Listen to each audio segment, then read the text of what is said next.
अभी next problem करेंगे JEE advance 2017 में पूछी हुई प्रिज्म थ्योरी पर based multiple answer correct type question है।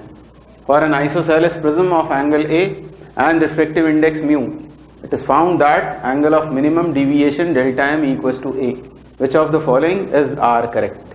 ये कुछ स्टेटमेंट्स हमको दिए हुए हैं, तो मैं आपको याद दिलाता हूँ conditions of angle of minimum deviation. ये मैंने यहाँ ड्रॉ कर रखा है किसी आइसोसेलेस प्रिज्म का प्रिंसिपल क्रॉस सेक्शन, जिसमें ए है एंगल ऑफ प्रिज्म और BC है बेस। सरफेस AB के लिए जब रिफ्रैक्शन होगा ये इंसिडेंट रे या एंगल ऑफ इंसिडेंस, और ये है एंगल ऑफ रिफ्रैक्शन। इस प्रिज्म के मटेरियल का रिफ्रैक्टिव इंडेक्स है म्यू, और सरफेस AC पर रिफ्रैक्शन के लिए ये R2 हो जाएगा एंगल ऑफ इंसिडेंस और E होगा एंगल ऑफ रिफ्रैक्शन। I कहलाता है या I1 कहलाता है angle of incidence, E is angle of emergence, R1 R2 कहलाते हैं एंगल्स ऑफ रिफ्रैक्शन। ये PQ है इंसिडेंट रे, QR रिफ्रैक्टेड रे और RS एमरजेंट रे।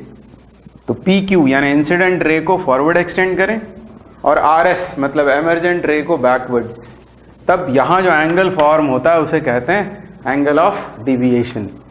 तो प्रिज्म के लिए ये जनरल कंडीशंस आपको मालूम होंगी। A इक्वल्स टू होता है R1 प्लस R2, भले ही वो एंगल ऑफ मिनिमम डिविएशन की पोजीशन में ना हो प्रिज्म, तब भी A इज इक्वल्स टू होता है R1 प्लस R2, और I प्लस E मतलब angle of incidence plus angle of emergence, ये होता है angle of deviation plus angle of prism के बराबर। ये जनरल कंडीशंस हैं। पर जब प्रिज्म प्लेस्ड होता है in the condition of angle of minimum deviation, तब कौन सी कंडीशंस हमको याद आना चाहिए, क्या कंडीशंस होती हैं? तो नंबर 1 है I इक्वल्स टू E, मतलब angle of incidence is equal to angle of emergence. दूसरी बात, एंगल्स ऑफ रिफ्रैक्शन ये दोनों बराबर होते हैं, R1 is equal to R2। तीसरी बात, ये QR मतलब रिफ्रैक्टेड रे ये पैरेलल पास होती है, मतलब the refracted ray passes symmetric to the prism, या QR is parallel to the base of the prism. तीसरी कंडीशन। और मिनिमम डिविएशन की कंडीशन में उस प्रिज्म के मटेरियल का रिफ्रैक्टिव इंडेक्स म्यू ये होता है sine delta M plus A/2 upon sine A/2। हम सबसे पहले ऑप्शन B चेक करेंगे। क्या बोला हुआ है? For this prism the refractive index mu and the angle of prism A are related as, मतलब रिलेशन चाहिए हमें म्यू और एंगल ऑफ प्रिज्म के बीच में। तो क्योंकि ये मिनिमम डिविएशन की कंडीशन में है और ये कंडीशन हमें दी हुई है, मिनिमम डिविएशन का ये एंगल A के बराबर है, तो यहाँ पर A पुट कर देंगे। तो A प्लस A 2A/2 यानी A, और साइन A को ओपन कर देंगे, 2 साइन A/2 कॉस A/2, तो बच जाएगा सिर्फ 2 कॉस A/2। ये हम ऑप्शन B चेक कर रहे हैं। तो म्यू इक्वल्स टू कितना आया? 2 कॉस A/2। यही रिलेशन है म्यू और A के बीच में, हमको चाहिए A का वैल्यू। तो इस 2 को पहले ट्रांसपोज करेंगे, तो म्यू/2 इक्वल्स टू कॉस A/2, और इसलिए A/2 इक्वल्स टू होगा कॉस इनवर्स म्यू/2, और यहाँ 2 और आ जाएगा, तो 2 कॉस इनवर्स म्यू/2, जबकि यहाँ लिखा हुआ है A equals to half cos inverse mu, यानी option B is not correct. अब A पर आते हैं। At minimum deviation the incident angle I1 and the refracting angle R1, इन दो एंगल्स की बात हो रही है सरफेस 1 पर रिफ्रैक्शन के लिए। At the first refracting surface are related by R1 equals to I1/2, मतलब इन दोनों एंगल्स में हमको रिलेशनशिप चाहिए। हम ऑप्शन A चेक कर रहे हैं, तो हम स्नेल लॉ लगा देंगे। हम मान लेते हैं प्रिज्म एयर में प्लेस्ड है, क्योंकि कुछ नहीं बोला हुआ है, तो एयर का रिफ्रैक्टिव इंडेक्स 1 और एयर में फॉर्म्ड एंगल का साइन, मतलब 1 साइन I1 इक्वल्स टू इस प्रिज्म के मटेरियल का रिफ्रैक्टिव इंडेक्स म्यू और प्रिज्म में बनने वाले एंगल का साइन, यानी sine R1। Sine I1 is equals to mu sine R1। हमको चाहिए रिलेशन I1 और R1 में, तो हम इस म्यू को पहले यहाँ से एलिमिनेट कर देते हैं।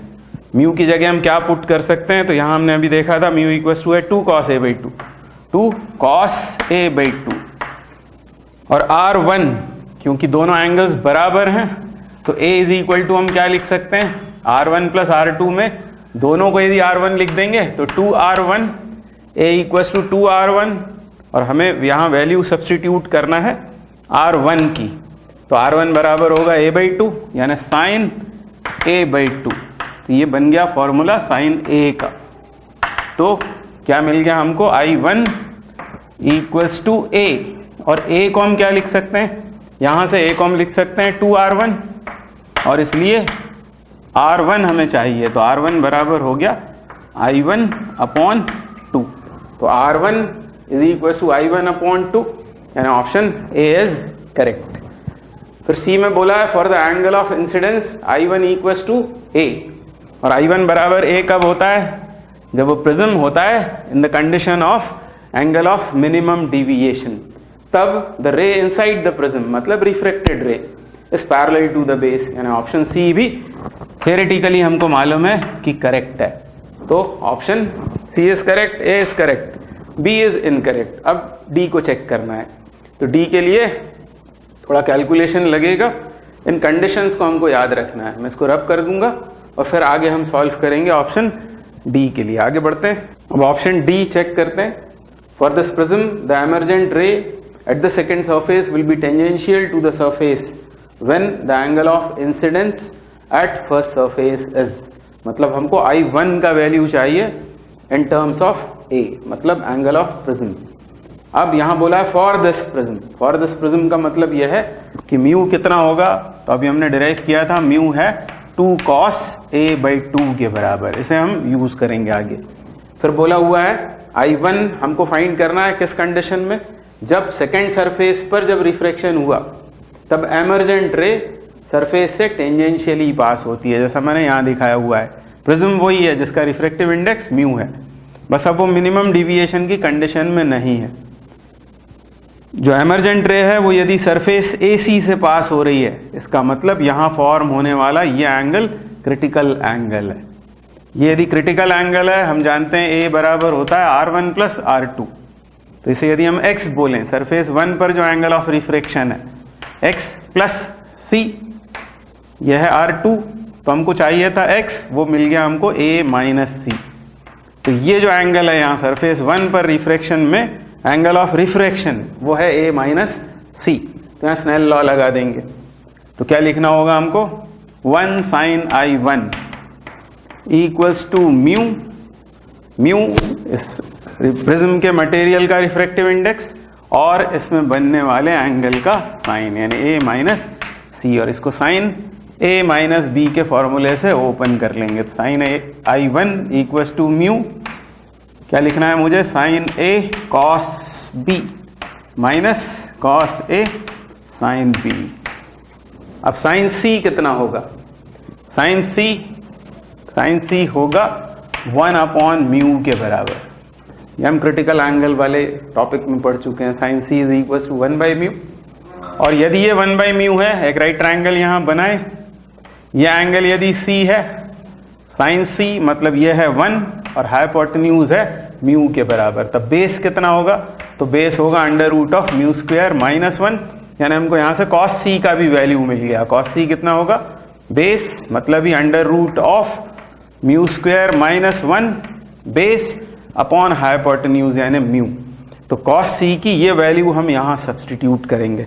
फाइनल आंसर में भी साइन A तो है और कॉस A भी है, हमको सिर्फ करना क्या है, साइन C की जगह हम पुट कर लेंगे, साइन C की जगह हम पुट करेंगे 1 बाई म्यू और कॉस C की जगह पुट करेंगे under root of mu square minus 1 upon mu. आगे बढ़ते हैं, sine I1 equals to mu, sine A को ऐसा ही छोड़ दें, कॉस C कितना होगा, under root of cos C is under root of mu square minus 1 upon mu minus cos A sine C is 1 by mu. तो mu common आकर ये cancel out भी हो जाएगा। अब क्या करेंगे, अब हम म्यू का वैल्यू यहाँ से यहाँ सब्सटीट्यूट कर लेंगे तो हमको आंसर मिल जाएगा। तो क्या आएगा answer, I1 is equal to sine inverse, ये म्यू तो कैंसिल आउट हो गया है, ये म्यू कैंसिल हो जाएगा कॉमन आकर, अंदर क्या क्या बच रहा है, साइन ए, और रूट के अंदर क्या होगा, म्यू स्क्वायर, मतलब इसकी स्क्वेयरिंग करना है, 4 कॉस स्क्वायर ए बाई 2, फिर -1 ये टर्म आएगी, फिर ये माइनस साइन, और फिर आएगा कॉस ए। तो ये होगा फाइनल आंसर। मतलब सेकेंड सरफेस पर यदि एमर्जेंट रे सरफेस से टेंजेंशियल पास होती है, उसके लिए I1 की वैल्यू ये होनी चाहिए। Option D is correct. और इस क्वेश्चन के आंसर्स होंगे ए, सी और D. Option B is wrong. अभी नेक्स्ट प्रॉब्लम करते हैं जेईई एडवांस 2017 की स्नेल्स लॉ पर based. A monochromatic light is traveling in a medium of refractive index 1.6. It enters a stack of glass layers from the bottom side at an angle of 30 degree. ये glass layers show की हुई हैं। एक monochromatic light refractive index 1.6 के किसी medium से enter होती है, किस एंगल पर, 30 डिग्री पर। The interfaces of the glass layers are parallel to each other. ये सब दिखाए हुए हैं layers. The refractive indices of different glass layers are monotonically decreasing as Nm equals to n minus m delta n, where Nm is refractive index of mth slab and delta n is 0.1. The ray is refracted out parallel to the interface between the m minus 1th and mth slabs from the right side of the stack. What is the value of m? Integer answer type question है। तो यहाँ बोला हुआ है कि refractive index घटता चला जा रहा है, तो ऑब्वियसली वो रे जब यहाँ से एंटर होगी 1.6 रिफ्रैक्टिव इंडेक्स के किसी मीडियम से एंगल 30 डिग्री पर, तो जैसे ही वो n से n माइनस डेल्टा n के मीडियम में आएगी तो बेंड होगी अवे फ्रॉम द नॉर्मल। इस तरह से अवे अवे बेंड होती हुई फाइनली इन दो लेयर्स के बीच वो किस तरह निकलती है बाहर, बोला हुआ है from the right side of the stack. ये दिखाई हुई है यहाँ। नॉर्मल ड्रॉ करें तो एंगल कितना होगा, 90 डिग्री। और अब हम स्नेल्स लॉ का ये फॉर्म यूज करेंगे, mu sine theta is constant. किसी मीडियम का रिफ्रैक्टिव इंडेक्स और उसमें फॉर्म होने वाले एंगल का साइन, ये क्वांटिटी कांस्टेंट रहती है। और डायरेक्टली हम इस मीडियम से जिससे वो एंटर हुई है उससे डायरेक्टली इस मीडियम पर जंप हो जाएंगे। तो क्या लिखेंगे, n साइन थीटा एंगल पर वो एंटर हुई है इक्वल्स टू, यहाँ क्या लिखना होगा, यहाँ पर है रिफ्रैक्टिव इंडेक्स लास्ट लेयर का n minus m delta n, n minus m delta n times sign 90 लिख देंगे यहाँ। ये हमको दी हुई है वैल्यू 30 डिग्री और ये भी हमको गिवन है 1.6, तो 1.6 साइन 30 यानी ये तो हो गया 0.8, n is again 1.6 minus m into delta n, delta n हमको दे रखा है 0.1 इंटू 0.1 और साइन 90 तो 1 ही होता है। अब क्या करेंगे, इसे ट्रांसपोज कर लेते हैं, 0.1 m इक्वल्स टू 0.8 यानी m comes out to be 8, यानी इस क्वेश्चन का आंसर है 8। तो स्नेल्स लॉ को इस फॉर्म में भी याद रखना चाहिए। तो बहुत ही आसान क्वेश्चन है, देखने में डिफिकल्ट है पर इस तरह आसानी से सॉल्व हो जाता है। तो m is equal to 8, answer is 8।